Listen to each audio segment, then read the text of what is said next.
Engine oil temperature 129, control module voltage 13.677, barometric pressure, intake air temp 66.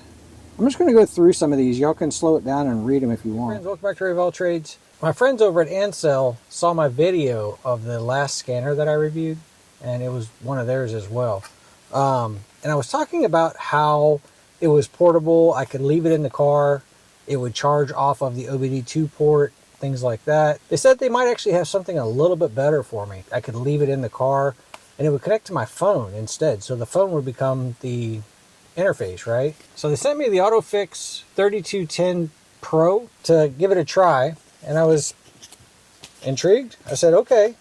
They claimed it could do a whole lot of the things that the other scanner could do. Live data, driving habits. Supposedly you can put it on the dashboard and get readouts. You can do acceleration tests, things like that.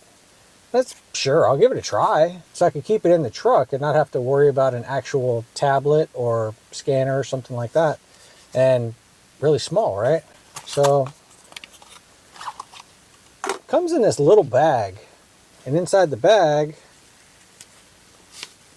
came with the instruction manual, and it basically has a QR code that you can scan to download the software. I just went to the Play Store or the Apple Store and just found AutoPhix and downloaded it that way. But inside the bag is the actual dongle, right? So I would keep it in the bag to keep the pins clean on it. All you have to do is start the vehicle and plug this thing in. Let me show you. So vehicle started. I'm just going to plug this in, if I can find it. There we go. Plug that in. See how it's got a red light on it right now? Now we just launch the app. Allow it to find the Bluetooth. And it's already connected. The light went green. I'll try to do this without getting my hand in the way and all the glare. So the first test we're going to run is a battery check. This is the current voltage of the vehicle. Hoping you guys can see that. It's running at 13.98. So let's do a start. Please turn vehicle off and then click OK. So vehicle's now off. Click OK. Detecting the engine voltage is high. Please make sure that the engine was turned off. OK. Please start the engine.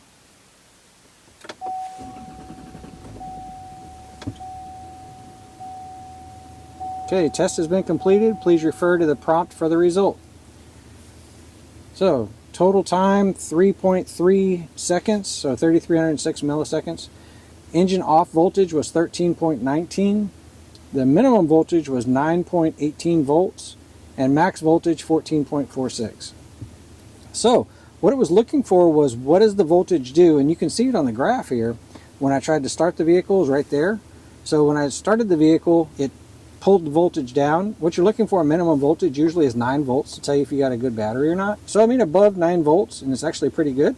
This is a diesel, so it has 2 batteries in it actually, but it's still 12 volts. My engine off voltage, 13.19. That's a little bit high, but think about it. I just shut the vehicle off, so it was draining off all that residual voltage. Then my max voltage, 14.46. Tells me that my alternator is working, right? Let's do some diagnostics. So we're going to choose ECU 1.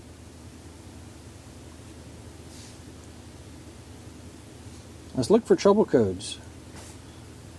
That's usually what you would do when you first, pulled it up. No engine-related faults detected. You can rescan. Let's go into settings. I like everything in English, not in metric. So let's go back. Let's pull up diagnostics and ECU 1. All right, let's do data stream.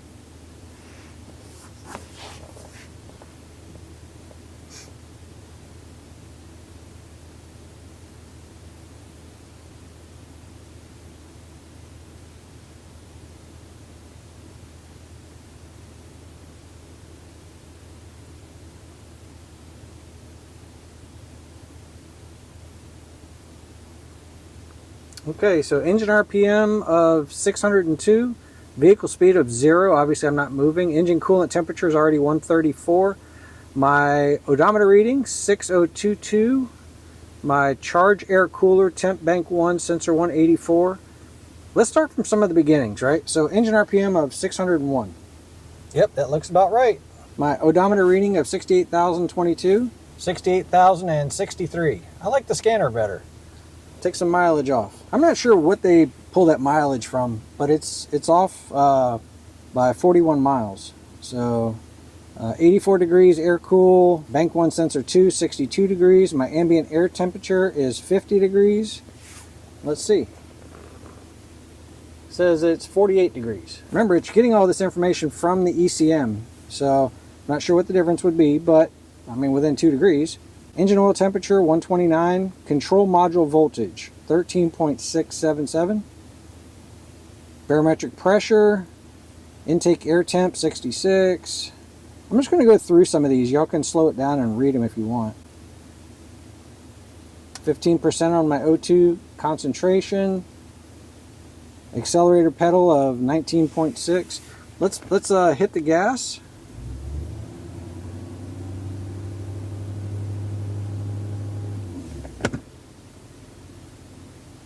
Came back relatively quick, so it knows it's a diesel.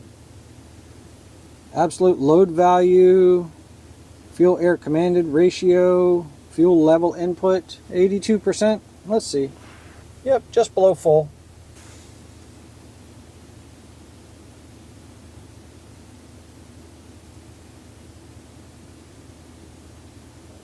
The exhaust gas recirculation temperature 226.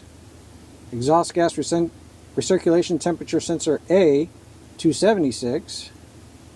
Commanded fuel rail pressure 5,000. Fuel rail pressure A, fuel rail temperature, fuel rail pressure B. This has a lot of information in it, y'all.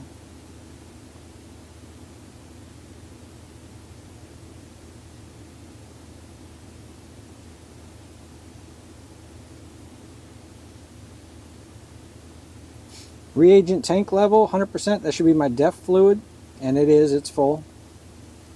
Map sensor 14.44.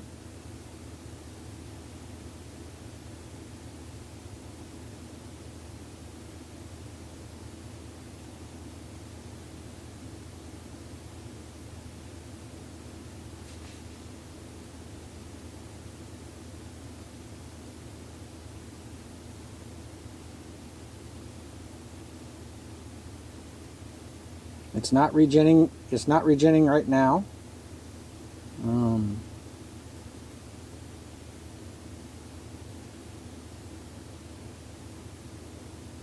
Average distance between regens 442 miles. Engine friction percent torque. Huh? I don't know what that one is. I have to look it up. Diesel exhaust fluid concentration. Diesel exhaust fluid tank temperature 39 degrees. So my DEF fluid tank is a little bit colder than the outside temperature. I am sitting on top of a bunch of ice right now. Fuel injection timing, engine fuel rate, liters per hour. I'm imagining that's my driving habits, right? So glow plug lamp output status is off. Glow plug's not on right now. Yeah, a lot of information here. Let's go to the chart. So it's looking at RPM, VSS, and ECT. Odometer, CACT11, CACT12. I'd have to look them up. Anyway, it's got a dark blue 0 through 7 over here, which is my VSS. It has my RPMs there in light blue, which is this line right here. It has the ECT right there.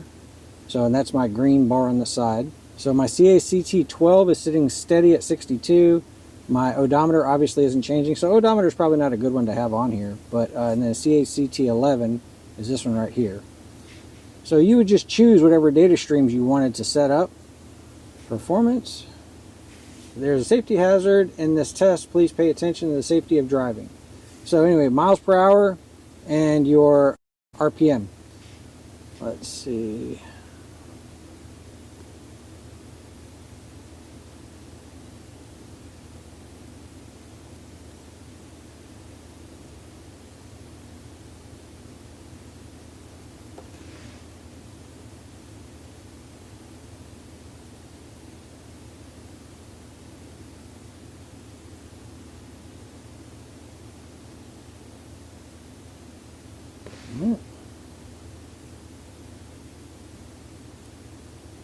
MAP sensor, TP, spark advance, obviously it's a diesel, load percentage, my voltage power, IAT, idle air temperature. We can do a HUD mode, heads up display mode. All right, let's see. So we did there. If we went there to the heads up display, it looks kind of funny, right? Let me show you what that is. This is actually kind of cool. So I'm going to try to simulate with this laptop screen in the off position, simulate your dashboard. So you would set that in your dashboard. You guys see it now? The reflection? So that's what it's designed for. You set it up on your dashboard and you can get readouts as long as your phone stays stationary on your dashboard. Let's go out of heads up display. You can add a dashboard, add a page, edit the dashboard menu. You can set alarms for, RPMs and speeds and things like that. Full name data flow. VSS, vehicle speed, ECT, engine coolant temperature. Okay. Let's see. So mass airflow rate from the mass airflow sensor, the ignition timing advance for number one cylinder, calculated load value, intake air temperature, control module voltage, and absolute throttle position. So it tells you what each one of these are. And if you wanted to change it, edit your dashboard menu, right? And you could add different things, change the size, position, drag and move, delete your dashboard. There's a whole lot of options here, right? So that's to be able to set up your drivability, performance, things like that. You could check your IM readiness for which sensors have cleared. So since the DTCs were cleared and this driving cycle, which monitors have been, checked and which ones are clear for emissions control. And if you have to do an emissions test like we do here, not for diesel, but like regular emissions tests. So this data stream is actually really cool because I can look and see what's going on with different sensors. It's a lot more in depth than what just a regular scanner would be, right? Just something that just reads codes and clears them. Yeah, this is actually pretty impressive for what it is. Like I said, I can see all of the actual readings as it's going. And then if I literally just wanted to see what's wrong with the car, it's got a check engine light, something like that, I can do that. I could have cleared it. I can also, let's see, what does this give me if I download?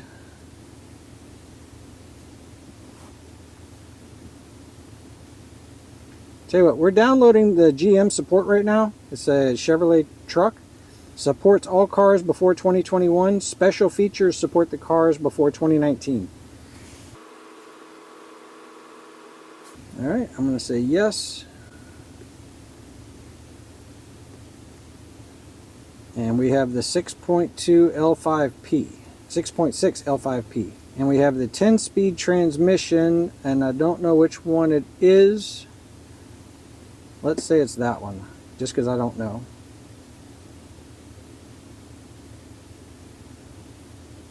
Sure, let's save the vehicle data. Let's do a deep inspection.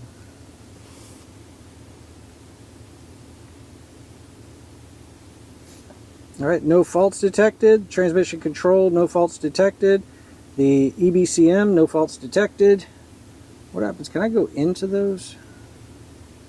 No. So it doesn't let me go into them. Let's go.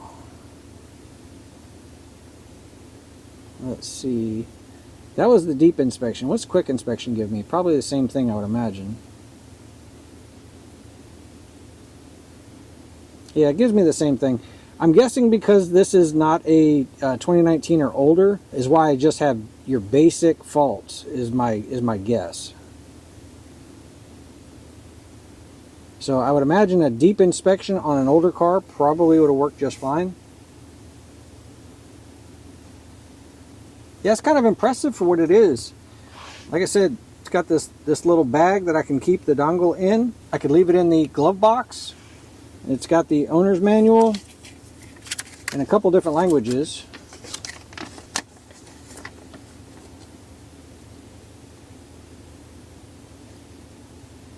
And then there's your QR codes to be able to download the software. Yeah, but honestly, it's pretty intuitive. I really like this thing. And just the fact that I can keep my phone with me, it's always going to be there. I have the app loaded.